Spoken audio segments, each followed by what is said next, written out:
Good afternoon and welcome to the Which Flat Roofing System remote CPD seminar from Maguire Brothers. My name is Milosh and I'm the Head of Business Development here at Maguire Brothers. I'm joined by Francis Maguire, one of the founding directors of the company, and we hope to be able to give you a broad overview and insight into which flat roofing system is best suited for any upcoming project you may have. Hello, I'm Francis Maguire. Welcome to the seminar. I have been in the roofing industry for over 40 years. I was a founding director of Maguire Brothers, and I'm a fellow of the Institute of Roofing. Maguire Brothers was established in 1979, and we're a commercial roofing contractor. We also undertake external refurbishment. We are vetted and accredited by all of the roofing industry's leading institutions, and we work very closely with nearly all of the industry's top manufacturers. So today we're going to talk about the different roofing systems. We will discuss warm and cold roofs, different flat roofing systems, whether to overlay or renew. We will talk about insulation, the legislation around it. We'll look at investigation and surveys and specification and delivery. And the reason we'll do this is to give you a good understanding of what system should be used in which situation. Unfortunately, there isn't a one size fits all. Every job has to be taken on its own merits. This will give you the advantage of understanding the reason in specifying the right material, the situations which determine which one, which will give your client the best service, ensure they get a good value for money. It will prevent any disasters, increase your credibility, and hopefully end up with an easy life. You may take notes if you like. I think it helps to remember things, but if you don't want to, that's fine. We will send you a CPD PDF sheet with a summary of the things we're discussing at the end. So first things first, before being able to recommend any systems or put together any tender information or documents, the investigation, I imagine, is crucial, and the surveying of the existing surface is the first thing that needs to be done. Yeah, well, even before that, make sure you get a good brief from your client. And there's nothing worse than spending days on a report and preparing a specification only for your client to tell you that they're going to knock the building down in 2 years' time. So can you come up with something else? So that's number one. And then, of course, when you get there, the environment and the use of the building, all these are factors which will determine which material you specify. So, and also things like buildability. No point in specifying something if it can't be done. And also the practical factors like scaffolding, where you're going to put your skips, health and safety, of course, crucial. Things inside the building, like the ceilings, are vibrations from using a particular system or stripping the roof off, are they going to dislodge the ceiling tiles? So all these things need to be considered at the survey stage. And then once you've considered these things, what are your kind of next steps in terms of the investigation then? Well, then get up on the roof and carry out a visual survey. This will show you the condition, at least on the surface. It will show you the condition of the roof. You might have blisters, there might be splits, there may be old redundant plant, or there may be a lot of other factors which will help you determine which material. So, for example, if the roof is covered in machinery and air conditioning units, which make access problematic, that is definitely something you need to make a note of. And then how do you sort of see underneath the surface to see what real condition and what you're dealing with? Well, always take several core samples. Um, I would, I would take 5, 6, depending on the roof size. These will tell you the condition of the roof and its build-up. By spreading it around, you can make sure you get as good an idea as possible. Obviously, you're still limited with a core sample because it's only a few inches in diameter, but it gives you a pretty good indication. So one of the things it will tell you, for example, if you take one by an outlet and then one a good distance away from the outlet, if there's a variance, that will probably show you that the falls on the roof have been created by the insulation. And that's important because if you're taking off a tapered insulation system, you want to make sure you put the same one back or the roof won't drain. It will also have a big impact on cost, which you need to be aware of at this stage. We'll also tell you, for example, if the roof deck is wet, that probably needs to be replaced or repaired. And it will also tell you if there's moisture between the layers of the system, that it will have to be stripped off. Okay, and is there anything else you need to look for when, in particular, when you're at this stage? Yeah, I mean, another thing you want to be thinking about is edge protection, health and safety. How's the work going to be carried out? Also, asbestos, something that's often overlooked and important to consider, obviously because of the health consequences. And it's pretty inexpensive to get a sample taken and analysed. So something which I would always recommend if you don't have that information available from the building file. Okay. And how do we sort of tackle the difference between a warm and a cold roof, and what is the difference between a warm and a cold? Well, fundamentally, the warm roof is where the insulation is placed on top of the structure, as you can see in these two diagrams. The one on the left is the warm roof, and the one on the right is a cold roof, where the insulation is between the joists. So with a warm roof, the insulation keeps keeps the structure and the roof deck warm.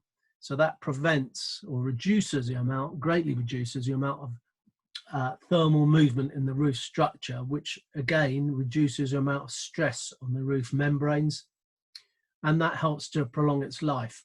It also completely rules out the condensation risk, which is a major factor.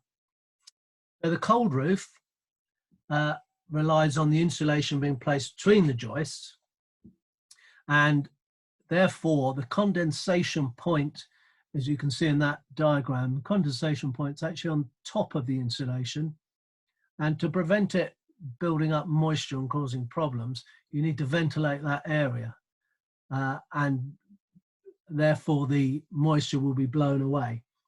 The reality is that it's almost impossible to achieve good ventilation on a cold roof, especially on large commercial flat roofs. There are always pockets that you can't ventilate, and even the use of things like mushroom ventilators are not very reliable. So the building regulations these days require that you avoid cold roofs in all possible situations. How do we know whether or not a roof is suitable to be overlaid or renewed? I mean, obviously there's a huge implication in costs between them.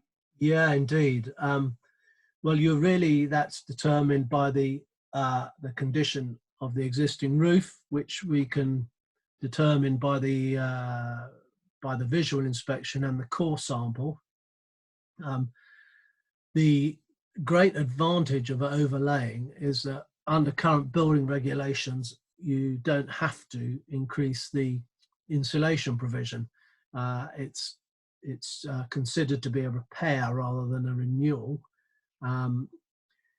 Whereas if the roof has to be stripped off, then you have to bring the insulation up to meet current regs. But having said that, the regs still encourage us to improve the insulation provision, and whenever possible, that's what we should do. And you've touched upon it there, whether or not insulation is required or not. Can you sort of just elaborate a little bit more what we're looking at? Yeah, well, if you have an existing roof, as I say, that isn't being stripped up, then you don't have to introduce any more insulation, and that's a good short-term cost advantage for the client. But long-term, it is not such a good idea, because obviously their heating costs are still going to remain high, and as we know, heating costs are forever on the rise as energy costs increase. So I would always try and encourage the client to improve the insulation, although of course it's going to depend on that brief you get in the first place. So if they're looking to move in 5 years, or if they're on a short-term lease, it's unlikely, unfortunately, that they're going to look to make that kind of investment. Okay, so now we sort of have an idea of obviously what we're dealing with, and roughly, an idea of how we're going to approach it. What are the different kind of roofing systems that are best suitable, that we use the most, and what would your kind of pros and cons throughout them? Obviously, we've got asphalt here. Yeah, asphalt, very traditional system. Nowadays we use mastic asphalt, which is a synthetic form, but originally asphalt, which is a naturally occurring material, came in big tankers from Trinidad in the Caribbean. The tankers had boilers on them to keep it molten so that it didn't solidify in the hulls.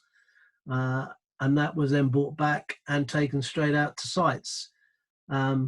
So it's a very, well, rock asphalt in particular was a very durable material, not so much mastic asphalt. It's used and applied in a molten form, which is extremely hot, and it can be dressed around difficult details, and in effect it is a liquid application. So it creates a seamless membrane. It's laid thick. The recommended depth is 22 millimeters, which is about 3/4 of an inch. And it's quite solid. I'm sure you're familiar with asphalt roofs. It's a bit like a paving material. So if you have a roof where there's a need for a lot of access, it lends itself well to that sort of situation. On the other side, on hot days, it warms up and can get very soft, so that if you left something like a plant pot or an air conditioning unit that wasn't properly supported lying on top of it, they would sink into it, and that can cause damage over the longer term. So one of the methods used to prevent that is to paint it with a solar reflective paint. And that is effective, although make sure you use a white one and not a metal-based one. The pigments in metal-based solar reflective paints can actually damage the asphalt. But if you use a good quality white solar reflective paint, it will enhance the performance of the system. But it does bring with it a maintenance issue, because you need to recoat the roof every 3 or 4 years. So what else?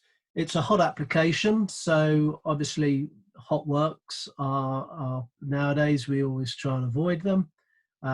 So it brings all the risks that are inherent with a hot system, and it's expensive. That's largely because an asphalt team, the smallest asphalt team, has to have 3 people in it, one being a pot man who manages the boiler, and that's quite a skilled job. So the labour in particular makes it one of the most expensive systems that is commonly used. Okay, and so now moving on to liquid applied waterproofing systems, something that are becoming more and more popular. Tell us a little bit about these. Yeah, well, that's right, they are. And we're talking here about cold liquid applied waterproofing systems. Um, these are usually applied in 2 or 3 layers, reinforced with either a fiberglass or a polyester fleece embedded in the first coat. There are lots of different types, but the features that I'm going to go through are pretty much universal to all of them. So because it's cold applied, it lends itself to be used on or around low-lying plant and structures, and anywhere where there would otherwise be a fire risk if a hot applied system were used. So you can think of things like box gutters or under low plant arrangements, etc. It comes in quite small tins, not usually any heavier than about 13 or 14 kg. So quite easy to get them to inaccessible roof areas, and in particular the top of tower blocks, where using a crane or external hoisting facilities would be terribly expensive. This could be quite easily transported while the workforce are going up and down to get to the roof anyway. So that's a great advantage. Also, there are no laps or joints, and therefore you form a seamless membrane, no overlaps that can fail or anything like that.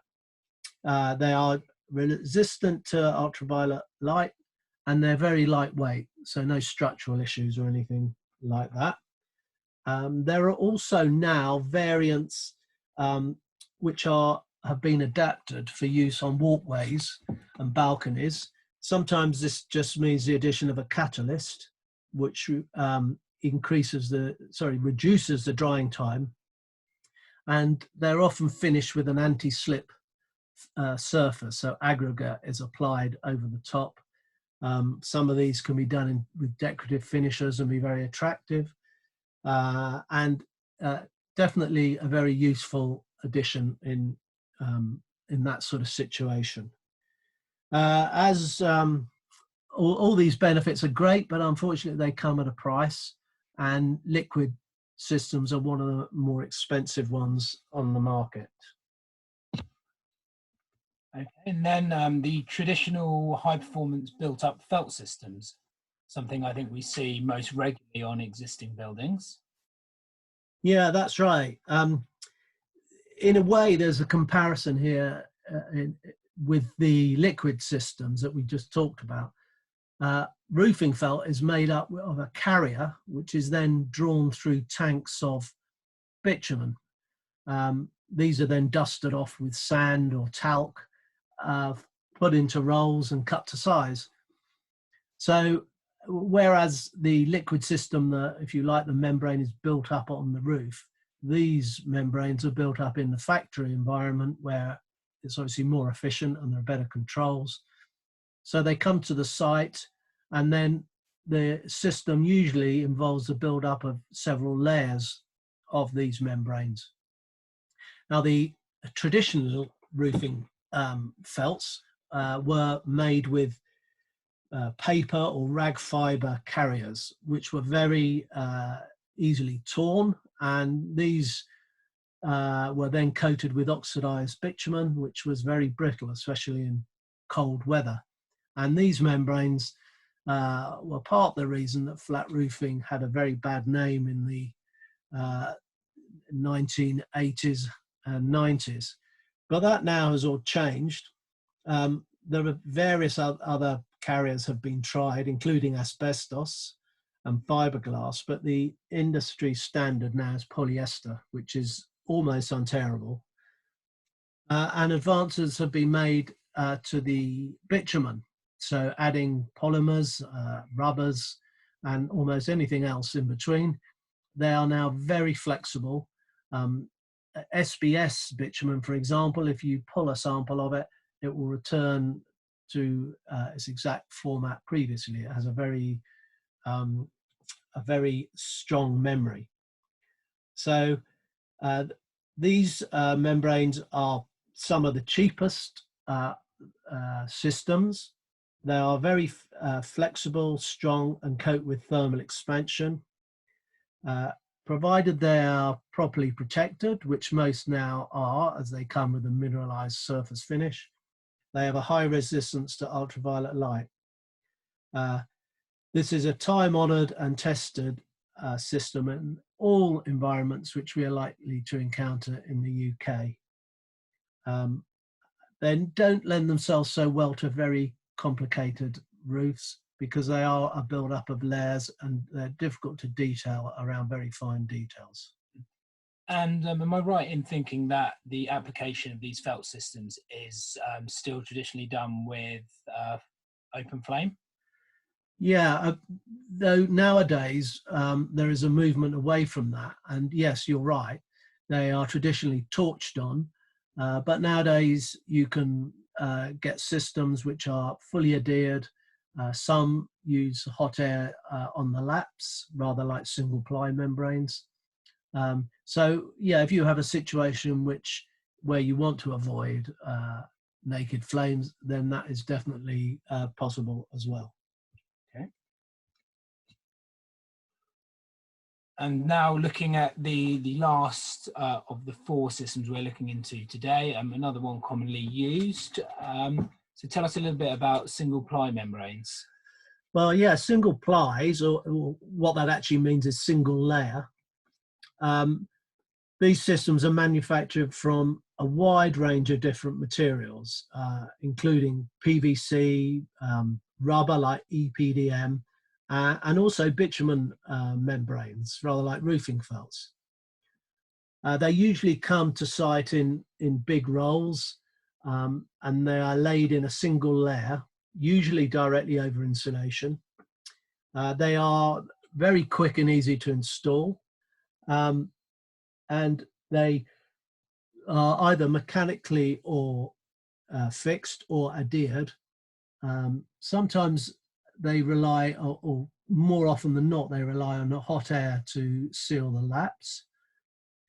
But being a single layer, they are totally reliant on the skills of the workmanship at the overlaps, and this can be quite an exacting process. Typically, a single ply weld is a three-part process: a tack to hold the system down, a primary weld, and then a final weld, which should leave a little bead of material along the edge. But it doesn't need much for that to fail. Dust, even overheating, can create carbon deposits which can stop it bonding. They are usually made from pretty robust materials, but single plies are thin, typically less than 2 millimeters, and therefore they're easily punctured. So that is something to be aware of. If there are following trades, it can be an issue, but they lend themselves to very large featureless roofs, such as factories or supermarkets. They don't lend themselves to very highly detailed roofs, or, as I said, roofs which are going to be accessed a lot. Okay, so now we've got a bit of an idea of what we're looking at, whether we're overlaying or insulating, renewing. We know what kind of systems are best suited. So what other things do we need to take into consideration when taking the project to tender? Well, timeframes, as I said, the single ply membrane may come into its own if you're building a supermarket, for example, and every day it's not open, it's costing you £5,000 a minute in lost footfall. Then that's something to take into the technical installation, absolutely crucial. That's right. The health and safety and getting the work designed so that it can be done safely. Again, I could give you a CPD on all of these subjects. And maintenance, very important. Different systems are require more or less maintenance. So that's also something they need to consider. And of course, very important, guarantee. And be careful, guarantees aren't always what they appear to be. Make sure your guarantee contains a commitment from the manufacturer and from the contractor. You know, I would just advise you to show some caution and don't just believe what you think it says. They're often quite cleverly worded. Okay, brilliant. So, well, thank you very much for listening. We hope you found all of that information very useful. Obviously, if there are any further questions on this or anything else we can help you with, please do not hesitate to touch. If you would like to email us, it's henry@maguirebrothers.co.uk. And if you can email us your name, the date that you completed this seminar and the company that you work for, we can send over the certificate of completion as well as the accompanying notes on this. Like I said, we hope you found this very useful, and we hope you tune into the next seminar that we have coming shortly. Thank you very much and have a lovely day.